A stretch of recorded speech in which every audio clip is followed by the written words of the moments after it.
정말 음주운전 교통사고였을까요? 귀순병사 오청성 씨에 대한 속보들이 매일 쏟아지고 있습니다. 이 소식은 제대로 짚어봐야 될 것 같습니다. 이현정 의원. 네. 오늘 보도를 쭉 보면 음주운전 교통사고 의혹이 있다라는 내용이 핵심입니다. 일단 국정원에서 처음으로 이제 국회 정보위에 출석을 해서 아마 정보위 쪽에서 이제 이야기를 했고 또 정보위 의원들이 이제 이야기를 확인해 줬습니다. 현재까지 일단 알려진 사실로는 오청성 병사가 일단 이제 음주운전을 했다는 것이죠. 당시에 아마 친구를 태우고 판문점을 구경시켜 주겠다. 뭐 이런 그 이야기를 하면서 예. 하는데 문제는 그 음주운전 하다 보니까 가드리를 들이받은 모양입니다. 그 사고가 나서 이것에 대한 문책이 두려워서 일단 바로 이 남한 쪽으로 넘어왔다. 이런 것으로 이야기되고 있는 상황 같습니다. 예, 강 교수님뿐만 아니라 오청성 병사 아버지의 계급까지 확인이 됐는데 상좌라고 하는데 어느 정도라고 저희가 추측해 볼 수 있을까요? 네, 처음에 알려졌던 건 이제 장군으로 알려졌죠. 서장으로 알려졌는데 서장과 상좌 차이는 뭐 하늘과 땅천지고요. 예. 상좌하면 북한의 이제 인민무력부 총참모부가 있지 않습니까? 총참모부의 참모들은 대체로 상좌는지 다 대조합니다. 상좌 이상이라는 거죠. 본인이 직접 소령을 달고 있어도 소좌를 달고 있어도 직급이 편제가 상좌면 상좌대를 받는 거거든요. 그리고 상좌까지 빨리 올라갈 수 있는 게 바로 이 편제, 군사 편제라고 하는 것인데 제가 있던 인민무력부 정치보위대학 제가 들어갈 때는 소좌로 들어갔지만 제가 대좌 내지 소장으로 있었던 것도 제 직급 자체가 군사 편제가 대좌 내지 소장이었기 때문이다. 예. 제가 정치보위대학 연구실장으로 있었거든요. 그러니까 상좌는 상당히 많은 게 대좌부터는 조금 그렇게 많지 않지만 상좌는 아마 북한에서 제일 많은 게 아마 상좌일 겁니다. 예. 그러니까 그렇게 고위급 자제는 아니다. 상좌부터는 고위급 자제라고 볼 수는 없죠. 알겠습니다. 이와 관련해서 오청성 병사의 모든 것들 어제 국회 정보위가 열렸었는데요. 간사입니다. 정보위 간사인 이완영 자유한국당 의원 이렇게 얘기했습니다. 한 24살의 군 부대 같아요. 운전수래요. 운전수. 우발적으로 내려왔다는 보고입니다. 상자라고 하는데 이거는 우리 계급의 중령과 대령 사이 정도 계급이라고 합니다. 범죄에 연루된다는 언론 보도가 있는데 이 역시도 지금까지 조사한 바에 의하면 범죄에 연루된 사실이 전혀 없다. 특별히 그 외에는 어떤 이 사람과 관련해서 뭐 북에서 뭐 다시 돌려보내달라는 이런 특별한 요청도 없었다. 국정원에서 상당히 조심스러워하는 것 같습니다. 그럼에도 불구하고 일단 어찌됐건 어떤 사건에 연루돼서 우발적으로 귀순했다는 건 무게가 실리고 있어서요. 이현정 의원님. 네. 보니까 만약에 연루됐던 오청성 병사 관련 있는 이 사건에서 인명피해가 있는지 없는지는 확인이 아직 안 된 거죠. 그렇습니다. 지금 이제 사실은 전적으로 오청성 병사의 진술에만 의존할 수밖에 없는 상황입니다. 왜냐하면 우리가 뭐 북한 당국의 이 상황을 확인해 볼 수는 없는 상황이니까.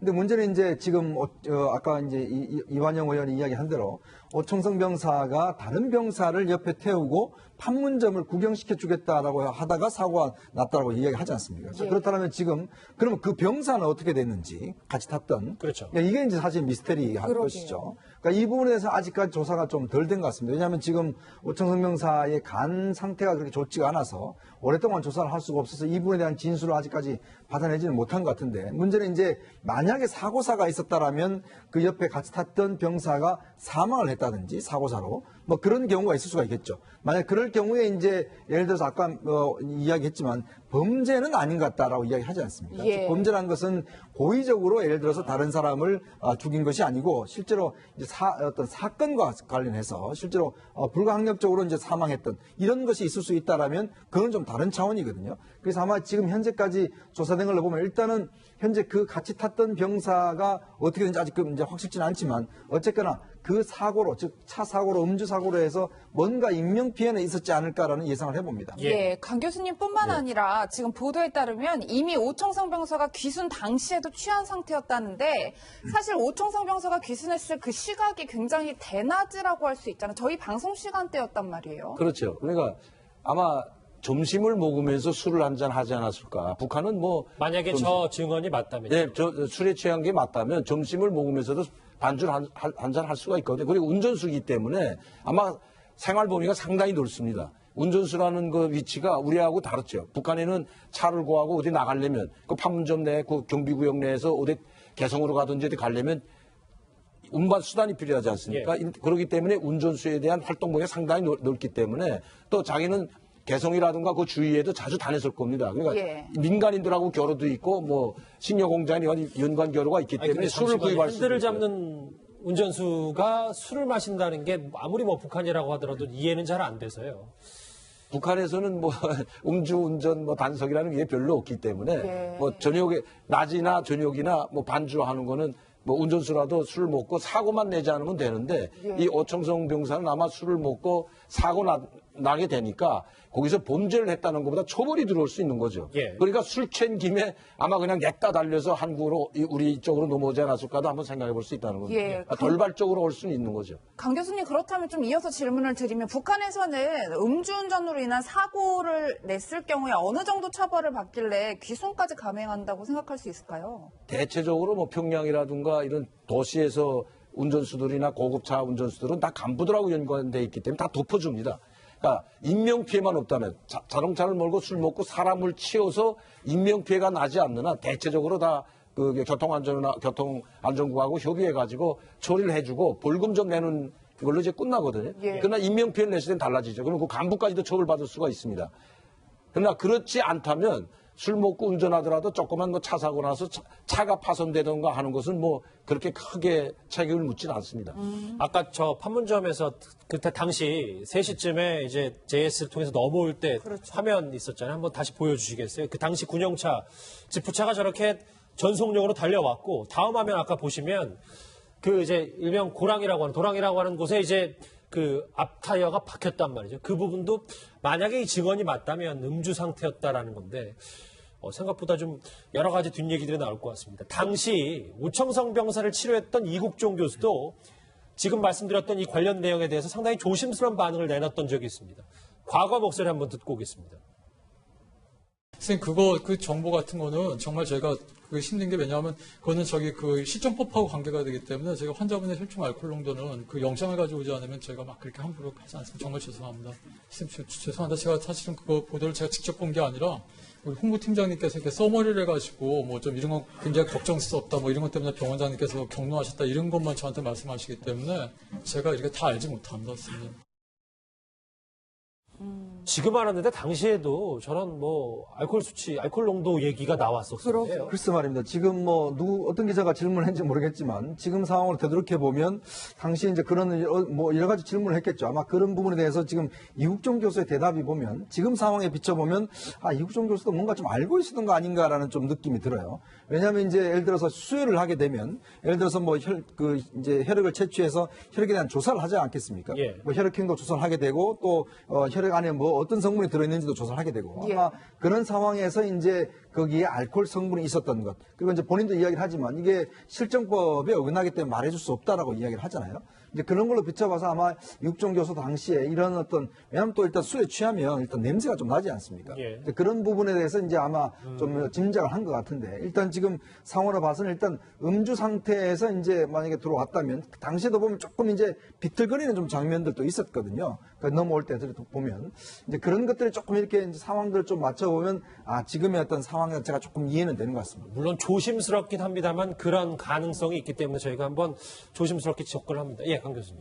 근데 저 차 상태를 보면 지금 당시에 지금 자기 친구를 태우고 판문점을 구경시켜 주다가 나오다가 차 사고를 나가지고 그 차 사고 나니까 그 친구가 다쳤을 거 아닙니까? 옆에 운전대 옆에 앉았다가 그럼 내려놓고 나온 상황 같지는 않습니다. 그 이전에 차 사고를 내고 이런 이 사망연루설이라고 했는데 사망까지는 아니지만 크게 다쳐서 병원에 입원하고 있는 상태에서 낮에 자기가 처벌받게 되잖아요. 그러니까 그걸 한탄하고 술을 먹고 있다가 술 취한 상태에서 내가 이걸 떠나야 되겠다 해가지고 차를 몰고 저렇게 굽히 넘어갈 수 있다는 겁니다. 왜냐하면 차가 멀쩡합니다, 지금. 지금 몰고 온 차는 다친 차가 전혀 없어요. 물론 뭐 가드레일을 부딪혔으면 어느 정도 이제 그 차에 자동차에 좀 얘기가 나와야 되는데 지금 라이트도 불이 다 정확히 들어오고 있고요. 다친 차가 파손된 흔적이 전혀 없기 때문에. 뭐 저희가 사실 자세히 차를 들여다본 건 아니라서요. 예. 아니, 사람이 다칠 정도로 이제 가드레일을 들이받았다면 차가 파손되는 건 당연하거든요. 예. 저렇게 경미하게 파손됐다면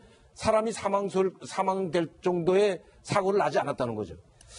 이현주 형님 네. 정리를 해볼게요. 일단 뭐 친구를 태우고 운전을 하다가 교통사고를 낸 뒤에 우발적으로 귀순했다. 이게 지금까지 나온 그렇죠. 보도 내용입니다. 예. 그런데 이것도 오늘 새로 불거진 음주운전 사고 의혹도 사실 오청성 병사 입에서 나왔으면 본인이 아니라고 하면 아닌 거고 맞다면 맞는 거 다 오청성 병사의 진술에 의존할 수밖에 없잖아요. 그렇죠. 그래서 이제 우리나라 합심조가 이런 문제와 관해서 어떻게 이제 그 취재를 하냐면 반복적으로 굉장히 꼼꼼하게 조사를 합니다. 왜냐하면 그 상황에 대해서 몇 번씩 이제 되풀이해 질문을 하죠. 그렇게 되면 만약에 자기가 이 이야기를 꾸며냈다 그러면 이 그 진술할 때마다 조금씩 진술이 달라져요. 왜냐하면 본인이 실제로 경험한 것과 실제 또 머릿속에 이제 상상으로 이제 꾸며낸 것은 상당히 차이가 있을 수가 있거든요. 그렇죠. 예. 그래서 이제 하나의 이제 신문 기법인데 아마 지금 이제 국정원과 합심조에서 제가 볼 때는 아마 지금도 끊임없이 아마 다시 신문을 하고 있는 상황 같습니다. 그래서 그 질문, 그 상황에 대해서 조금 틀릴 경우 좀 집중적으로 들어가 보고 그래서 지금까지 나온 걸 보면 아직까지 좀 완전하게 지금 국정원에서 이야기를 하고 있지 않지 않습니까? 예. 그건 뭐냐면 아직까지도 전체적인 것들이 조사가 되지 않았다라는 것을 이야기하고 있는 것이고 예. 아마 당분간은 이제 건강 상태가 허락하는 한 계속적으로 질문을 하면서 그 부분에 대한 좀 퍼즐들을 맞춰가지 않을까 싶습니다. 예, 강 교수님 앞서 지적한 대로 저희가 오청성 병사의 입에 집중할 수밖에 없는 상황이긴 하지만 오청성 병사가 수십 발의 총탄을 뚫고 사실 목숨을 걸고 대한민국에 왔잖아요. 굳이 거짓말을 할 필요는 없겠다라는 생각이 드는데요. 그 친구가 북한을 떠날 당시에는 그렇게 수십 발의 총알을 수발의 총알을 맞을 줄은 상상을 못했겠죠. 잘 무사히 뭐 자동차 타고 오기까지는 판문점까지 제대로 오지 않았으니까 그 도주하는 과정에서 이제 차가 빠지면서 도주하는 과정에서 총탄 세례를 받았는데 예. 제가 말씀드리고 싶은 것은 이 오청성 병사 저희 경험을 봤을 때 처음에 온 사람들은 자기의 속이질 않아요. 예. 다 사실대로 말합니다. 자기가 있었던 일 다 사실대로 말하기 그러니까 때문에 초기 탈북자분들 탈북자들도 다 마찬가지예요. 저도 마찬가지고 모든 사람들이 다 자기가 와서 북한에서 있었던 이야기를 그대로 다 말합니다. 예. 그리고 와서 이제 얼마 동안 있다가 한국 상황에 대해서 좀 알게 되고 하면 필요한 만큼 내가 좀 이렇게 말하는 게 나한테 유리할 것 같다 하면 다시 반복할지는 모르지만 그때는 이미 달라질 수가 없어요. 처음에 말했던 거하고 다시 말이 달라지면 왜 말이 달라졌는지 따져 묻기 때문에 그렇겠죠. 대체적으로 한국에 오게 되면 신문 합동조사 신문서에서 그 조사받을 때 이야기하는 것이 준비 없는 상태에서 조사를 받기 때문에 그대로 다 말하는 게 진실성이 있다는 겁니다. 예. 이해가 됐어요. 저 지금 음주운전 사고 의혹 말고도 또 하나 오늘 보도된 내용 중에 하나가 이현정 의원님 보니까 국방부 고위 간부가 오청성 병사를 격리하려고 면담 일정을 잡았다가 취소를 했다는 거예요? 뭐 이 얘기 때문입니까, 그러면? 그러니까 이제 아무래도 이제 원래 우리가 처음에 어떤 상황 정말 뭐 순수하게 이제 본인이 넘어왔고 그렇다면 아마 이제 이런 것들이 진행이 됐을 텐데 아마 이제 국방부 쪽에서도 이 문제에 대한 조금의 인식은 한 것 같아요. 어제 이제 최연수 대변인이 이야기를 보면 여러 가지 이제 그런 것들 좀 감안하고 있다는 이야기 있지 않습니까? 아무래도 이제 그런 차원에 본다면 국방부 고위 관리가 일단 오청성 병사를 아직까지 조사가 확실하게 끝나지 않고 즉 이 남한으로 넘어온 동기에 대한 여러 가지 어떤 이 의문이 있는 상황에서 일단 면담을 하기에는 상당히 좀 꺼렸을지 않을까. 그래서 아마 일단 당초 면담을 좀 늦춘 것 같습니다. 그러니까 왜냐하면 이제 그 자체가 완벽하게 돼야지만 이제 어떤 취급을 할지. 예를 들어서 지금 이제 오청성 병사 앞으로 뭐 하나원으로 보낼 것인지 아니면 뭐 다른 어떤 그 관리를 할 것인지 뭐 이런 문제 결정을 해야 될 것이고 예. 또 군에서도 지금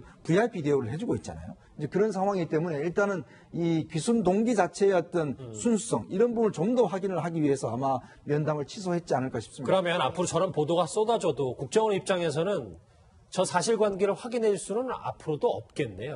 일단 이제 오청성 병사가 뭔가 어떤 아주 그 나쁜 범죄, 뭐 살인이라든지 고의적인 어떤 그런 범죄가 아닌 이상은 사실 지금까지 나온 걸로 보면 일단 사고사와 우발적인 뭐 귀순. 사실 이제 귀순 뭐 하시는 분들 중에서는 물론 계획해서 하는 분들도 있지만 또 상당수의 분들은 좀 순간적인 상황에 따라서 또 귀순하는 분도 계시거든요. 그렇기 때문에 그것 자체를 우리가 뭐 문제다 이렇게 이야기할 수는 없을 것 같습니다. 본인의 스스로 그동안 내재되어 있던 사실은 그런 또 자유에 대한 열망들이 있었기 때문에 그건 그 나름대로 또 인정을 해줘야 되지만 물론 직접적인 귀순 동기가 뭐냐 이것도 중요하겠지만 그러니까 전체적으로 봤을 때는 정말 남한을 그리워해서 온 것이기 때문에 우리 측에서는 충분히 관리를 해줘야 되는 입장이죠. 알겠습니다.